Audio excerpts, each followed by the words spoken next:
¿Cómo están ustedes? Bueno, acaba de saber la última noticia, que es la no noticia, pero mañana va a haber medidas económicas, ¿sí?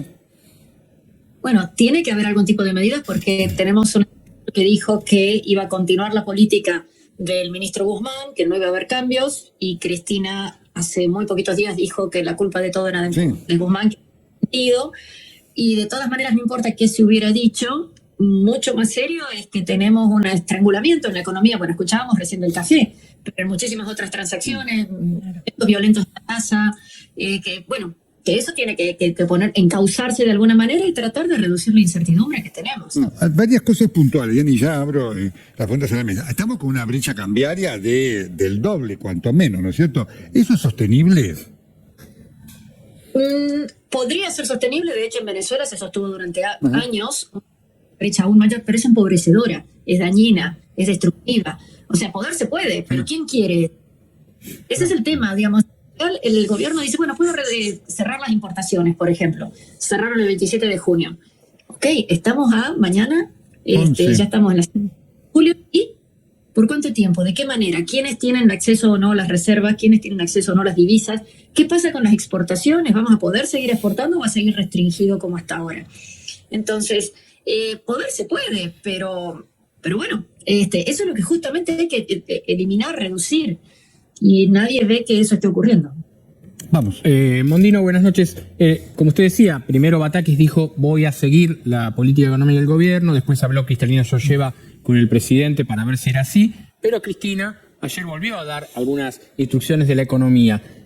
Y en 15 días más o menos, Alberto se reúne con Biden. ¿Cómo se ordena hacia dónde va Batakis y más con medidas concretas como tienen que empezar a dar desde mañana?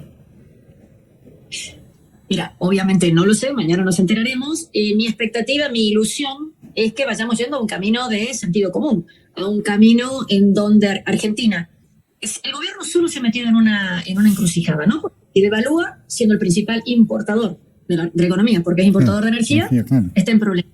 Además, es el principal deudor de la economía en dólares o en pesos vinculados al dólar, con lo cual también está en problemas. Entonces, Argentina tiene que ir saliendo de ese laberinto en el que solita se ha metido.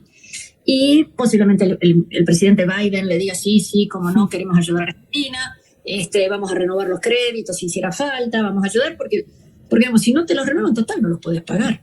Esa es una cosa que tenemos que tener en cuenta. El Fondo Monetario es extremadamente generoso y laxo con Argentina, porque total, ya está, ya nos prestó. Ya no es mucho lo que puede hacer, salvo ayudarnos a encarrilarnos.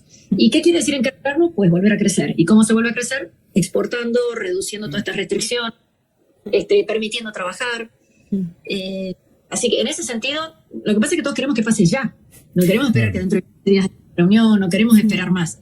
Pero bueno, esperemos que ocurra. Aunque sea dentro de 15 días.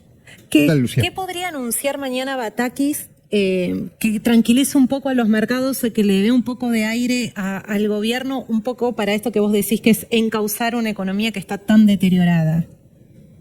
Bueno, creo que tiene... En la estructura mental que hay, probablemente se vaya descomprimiendo en parte el mercado del dólar, anunciando, no sé, un dólar turismo, un dólar comercial o algo por el estilo. Lo que verdaderamente daría resultados es descomprimir las exportaciones, que tengamos menos dificultades con el trigo, con la carne, con el maíz, con todo, ya sabemos de siempre, que se pueda comerciar con todos los países del mundo, que dejemos de tener restricciones como tenemos en este momento, de fuertes limitaciones, con algunos temas puntuales como podría ser el café que escuchábamos recién, pero no es el único. De hecho, si todo importa es porque lo necesitaba, no porque le resulte divertido. Eso creo que ya se tranquilizaría, pero voy más por el lado de que van a inventar un dólar nuevo. Atenti, sí, vamos. Sí, ¿Cuánto de todas estas medidas, que son un poco anacrónicas, sirven en un mercado que cada vez está más interconectado y en donde es más difícil tomar estas medidas unilaterales? ¿Servir no sirve ninguna? No me pregunto. No sirven. No me cambies la pregunta. O sea, digamos, lo que podés hacer es ir descomprimiendo de a poco. Todas estas medidas, no nos olvidemos que tienen un fuerte efecto sobre el desempleo. En la medida que no se pueden importar algunos elementos, siempre va a haber que suspender personal. En la medida que no se puede exportar, contratar más gente, sobre todo en el interior. Así que, bueno, esperemos que esas se vayan haciendo. No sé si va a haber más controles de precios. Tengamos en cuenta que el salto que ha habido en precios en estos últimos días, Tremendo. previo y posterior a la renuncia de Guzmán, han sido muy fuertes. No sé si se va a recurrir nuevamente a esa herramienta, que de nuevo va a fracasar, pero es intentar hacer algo. Y creo que muchas de las medidas que se toman son más bien para dar la sensación que se está haciendo algo y para pensar que se está actuando con la inflación, y ninguna de estas cosas va a la verdadera causa del problema, que es, lo hemos hecho tantas veces, que es el gasto público extremadamente elevado. Osvaldo. Usted dijo que una de las medidas que posiblemente tome mañana es la creación de un nuevo dólar. ¿Qué significa eso? Bueno, que si vos compras un kilo de naranja en esta verdulería o en la de enfrente o en la otra, te cuesta distinto, pero no te podés cambiar de verdulería. Es bastante extraño. Si vos ves que la verdulería de aquella ¿a cuál irías? Se considera el dólar turista, como que en realidad es el dólar se utiliza con la tarjeta para comprar bienes en el exterior, pero es el principal gasto de la economía. Ojo, no estamos mencionando el tema del aumento de tarifas, que yo sepa, modificado, y había un aumento generalizado en las tarifas ahora a partir de los últimos días, desde hace 2 o 3 semanas. No está anunciada, de nuevo, que yo sepa, cómo es la segmentación que se va a hacer con ese aumento de tarifas, generalizado, geográfico, en base a criterios socioeconómicos, no lo sé, pero eso también va a tener un impacto importante en el bolsillo, pero que lamentablemente es necesario, con sentido común, que no sea muy fuerte para algunos y casi para otros. Tiene que haber algún criterio que nos lleve a un ordenamiento en las tarifas, y cuanto antes se haga, menos grave va a ser. Y déjame que no, pero que para mí es importante, por este fin de semana estuve fuera de la ciudad, estuve en el campo, el tema del gasoil, o sea, las enormes que habiendo, o sea, es incomprensible que, es cierto que el gasoil ha aumentado de precio mucho, pero que no se haya previsto y después de 2 meses de estos problemas, que no tengamos ya pleno abastecimiento. Entonces, volviendo al inicio de la pregunta, a ver si entendí bien, ¿ese dólar nuevo que vendría sería para las tarjetas para compras al exterior? ¿Eso podría pasar? Eso es lo que rumorea. Yo, de nuevo, las medidas no están públicas. Sí. Pero sería, en su momento, con el dólar, vos si querés pagar algo con la tarjeta en el exterior, tenés 2 impuestos, ¿no? Bueno, tal vez ahora o haya un tercer impuesto, o haya una manera diferente de computarlo, no lo sé. Digo eso simplemente porque se mencionó mucho el tema de los viajes. Y creo que eso es una etapa política, porque hablar de, no sé, de las cuotas en el free shop es tan insignificante.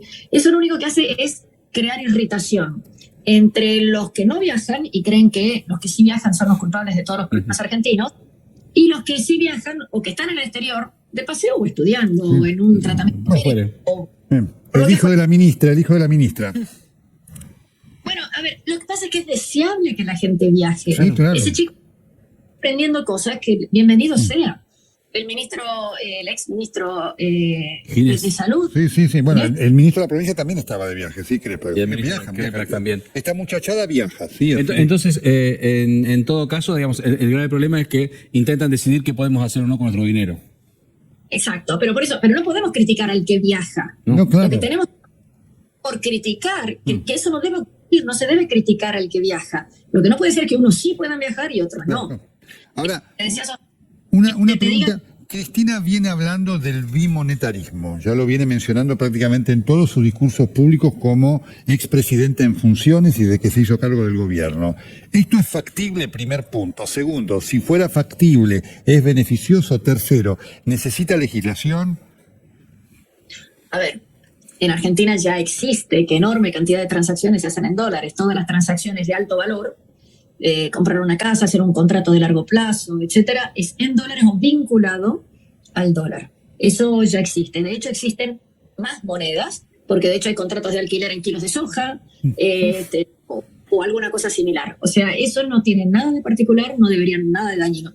Lo que tenemos es la creencia que porque se puede hacer un contrato en dólares, eso afecta al Estado. Y ese es un error, la concepción de que el Estado es el que nos tiene que decir a todos nosotros lo que podemos hacer. Y es, digamos, entre partes, entre particulares, y nos ponemos de acuerdo en algo, ¿por qué tendría el Estado que intervenir o interferir en eso? Fíjate que en la conversación uno dice, bueno, bajaron las reservas, o el Banco Central compró 100 millones de dólares a los exportadores. No, el Banco Central obliga a los exportadores a entregarlo a un precio que no es el de mercado y entonces no es una transacción que voluntariamente hubiera hecho el exportador y por lo tanto después no tienen los dólares para hacer transacciones voluntarias. Entonces el bimonetarismo no tiene nada de particular. De hecho, si te fijas, por ejemplo, Europa, que tienen la Unión Europea entre muchísimos países que utilizan el euro y no lo que alguna vez fue su propia moneda, pesetas, liras, lo que sea, pero hacen contratos de comercio exterior en dólares. Claro. Y China, el poderío económico, digamos, innegable que tiene China, hace contratos en dólares. Entonces, negar eso, perdón, podrías hacerlo en reales, podrías hacerlo, o sea, depende de lo que a las partes les convenga. Correcto. Y eso es natural, no te digo que sea deseable o no, es simplemente que existe. Ocurre. Ir contra lo que existe es bastante difícil.